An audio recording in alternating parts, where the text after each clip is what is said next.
Hi everyone, welcome to our studio here at Inovujeme Plzeň. We are doing a small break of our Czech interviews now because we are receiving Ivanu Tochivovi from General Laser. So Ivan, how are you? Fine, thank you. Thank you for this opportunity. Welcome. We are really glad to have you here. So could you please introduce yourself a little bit and maybe talk more about General Laser and what your company focuses on? Yes, sure. Probably again our special thanks to Seatport, to the organizers, to the city of Plzeň. It's always very inspiring to see how contagious, interesting technologies can be for children, for young people, and we really value this opportunity a lot to have this public here. General Laser, we are a Vienna-based company. We specialize in centimeter accurate positioning with GPS and with LiDAR. LiDAR is like radar, but it is with laser, not with radio waves, but with laser beams. And also we specialize in mobile robotics. And in fact, mobile robotics have a lot to do with centimeter accurate positioning. And of course, the mobile robots must know all the time where they are, indoor or outdoor. So that's why positioning is a core element in that. Okay, and you said your company is Austrian. It's Austrian, yeah. Yeah, but you are obviously not Austrian. I'm Bulgarian. Yeah. And how did you end up in General Laser in Austria? Oh, that's a complicated story. I came to Austria in 1991, right after the long time. Yeah, I'm an old guy. So it was the breakdown of the Eastern Bloc, and I got a tuition waiver scholarship from one U.S. university. So I decided I'm going to go abroad for a couple of years to study. And in fact, there was this kind of invitation from the United States. But I decided to come to Vienna for 2, maximum 3 years just to learn German. Like knowing one language more is a huge advantage in many cases. It's really very, very how to say, it opens up new worlds and new possibilities. So I decided on my way to the US, I'm going to come to Vienna, learn German, and then go further. And once I came to Vienna, I started, of course, traveling around. And if you want it or not, you start comparing. And somehow, comparing Vienna with all the other cities I have been visiting in the next years was for me clear that Vienna is outperforming them. Like, you can definitely have a better kitchen in southern Italy than in Vienna, and you can earn more money in London than in Vienna. But if you put the combination of standard of living, how you can work and study and live, Vienna is just a one-of-a-kind place. So I fall in love in Vienna and stayed there. After 5-6 years, for me it was clear. Yeah. After 2-3 years, I was still not 100% decided. So I postponed my decision. Somehow, here you are 35 years after, like you're still in Austria, and now you're representing General Laser, the Austrian company here at Inovujeme Plzeň. Exactly, and then during my studies, actually, I started developing products, building models and prototypes. And the company was Tochivovi and Tochivovi Laser Tech until 1991, and then I transformed it to General Laser. So I'm actually self-employed since the age of 19. Very interesting. And what are some of the main products or technologies you are working with right now? We have a centimeter accurate GPS receivers, which you can stick them magnetically on your mobile phone, and they can give with a centimeter accuracy the position of this telephone. And then, for example, one of our running projects is mapping of the infrastructure of all the optical fiber cables from Deutsche Telekom in Germany who were laid down. And this is done by the iPhone Pro, which has scanning capabilities. And we are adding the centimeter accurate position to this scan. So we generate 3D scans, which are centimeter accurately georeferenced. Let's say if you do it in Pilsen, they are in the coordinate system of Pilsen. So these centimeter accurate GPS receivers are one of our products. Another technology we have packed into a product is a mobile scanning with real-time data processing. To explain it with two sentences, you have two different types of LiDAR scanners, static or terrestrial and mobile ones. The static ones stay on one place, like on a tripod, and they can scan around and produce the 3D model in real time. So you can stop scanning, export it, but you don't see around the corner. Okay. And there are mobile ones where you can see around the corner, you can walk around the house and scan the house from all sides, but they cannot process the data in real time, so they are recording raw data. And we developed a scanning technology where you have a mobile scanner who is processing in real time the data, so you stop scanning and you export the model. Okay.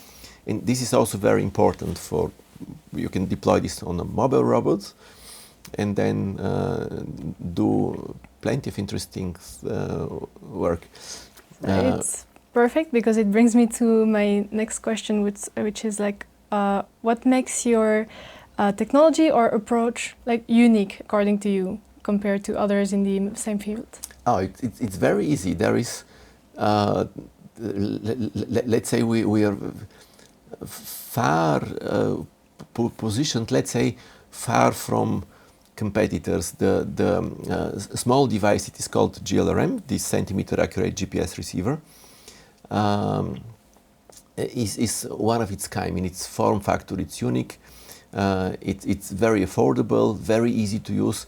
So there are a bunch of very complicated decisions to be taken and settings to be done. We have done this, we have automated this everything in the software. So the user just switches on and starts using it. So we have simplified, like your mobile phone, you just press the green button and you're calling someone who is walking on the streets of Paris. So we are not at the level of Samsung and Apple, but still we have managed to simplify this technology in a way that it is very easy to use. Probably just as an example, again, the Deutsche Telekom project, the scanning, the capturing of the optical fiber cables is done typically by the excavator driver, not by an engineer, not by the surveyor who is supposed to do such job, but just the excavator driver after 30 minutes of training. He doesn't need 5 years of university education. So this is about the GPS receiver. The LiDAR scanner is also more or less self-explaining settings. We have demonstrated it hundreds of times. No one from the people who had to start with it has asked for the manual. We have a manual, but it's so self-explaining and easy to use that it's really one of a kind. And then we do have developed mobile robots for inspection and documentation of construction sites. By the way, we are showing them here. Besides also a humanoid. Yeah, so the humanoid, yeah. Yeah, this is really cool. Yeah. It's a little bit too new, the technology. Still, let's say it needs 2-3 years until you can really deploy it in a way that it can do the job. But now the job is actually to develop on it. But about the mobile robots, we developed mobile robots for automatic inspection and documentation of construction sites. Okay. And we have this reality that construction sites are often done not very efficiently, not very well organized. Often the decision makers sit somewhere in the office, sometimes hundreds of kilometers away from the construction site, and they need data in order to take the right decisions. And how you can acquire data on a daily basis, you have to send the surveyor there. And the surveyor is expensive, and you cannot have him all the time.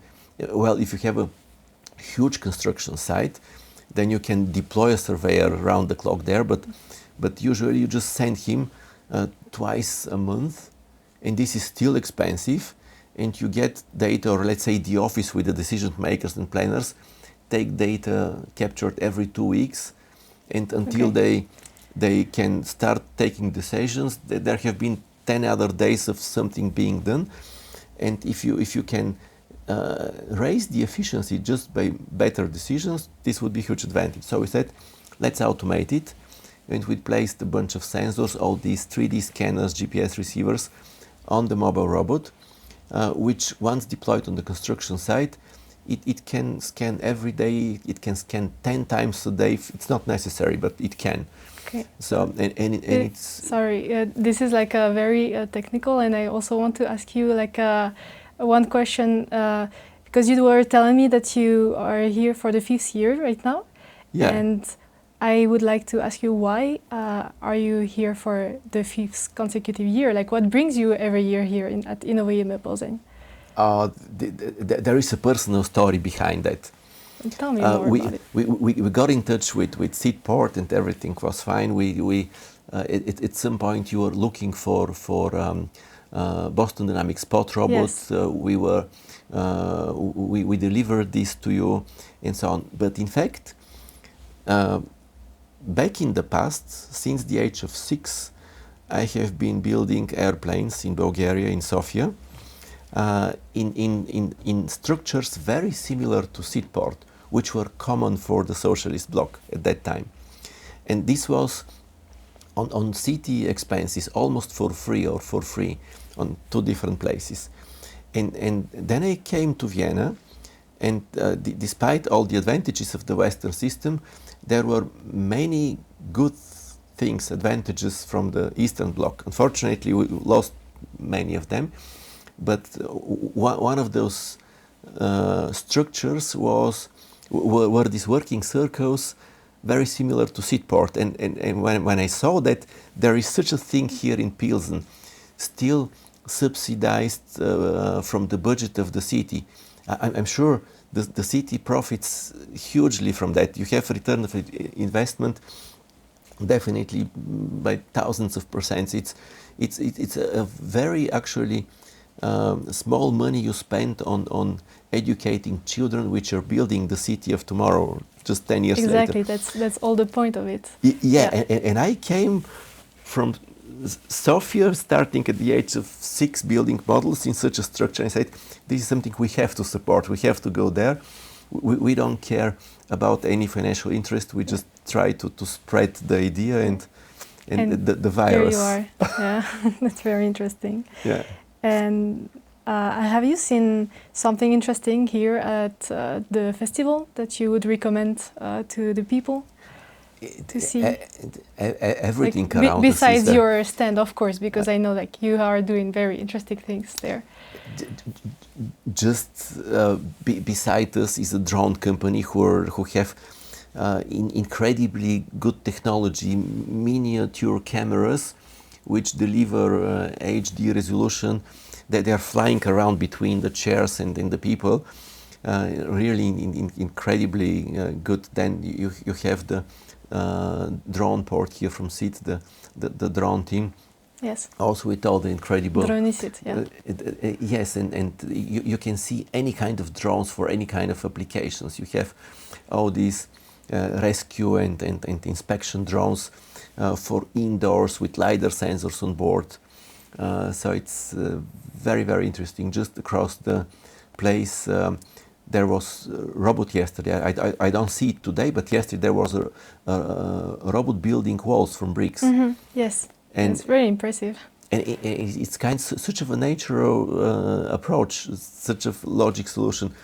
deploy the robot, it cannot do 100% of the job. Okay, but if it can solve 80% of the problems, if you can build 80% of a house, 80% of a building, much faster, much less expensive, much more efficient, then you can still do the rest 20 like you do it until today, but it's a huge advantage. Yeah.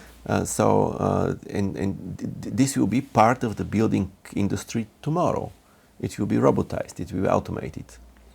And about General Laser, do you have any goals for the future years right now? Like, how do you see the company evolving? We say that our vision is to have a personal robot in every home and industrial robots in every industrial site. Just imagine there will be an abundance of products and actually brains and hands are the most scarce and expensive resource on the world. It's really human brains and hands. And so you can partially... One sentence, if you could say, like, how you see your company in the future years, what would you say to finish this interview? It will be accelerating these developments towards a personal robot in every home and industry on every site by just developing mobile robots and delivering the centimeter or soon millimeter accurate position in open spaces and under open sky. Okay. Thank you very much, Ivan. Thank you for this interview. You're Thank welcome. you to be part in Inovujeme Plzeň. And I wish you good festival, and I wish also to the public to have fun here, and don't hesitate to go and see their stands and all the robots they have, and like the humanoid and so on. Thank you for the presentation also. Thank you. Okay.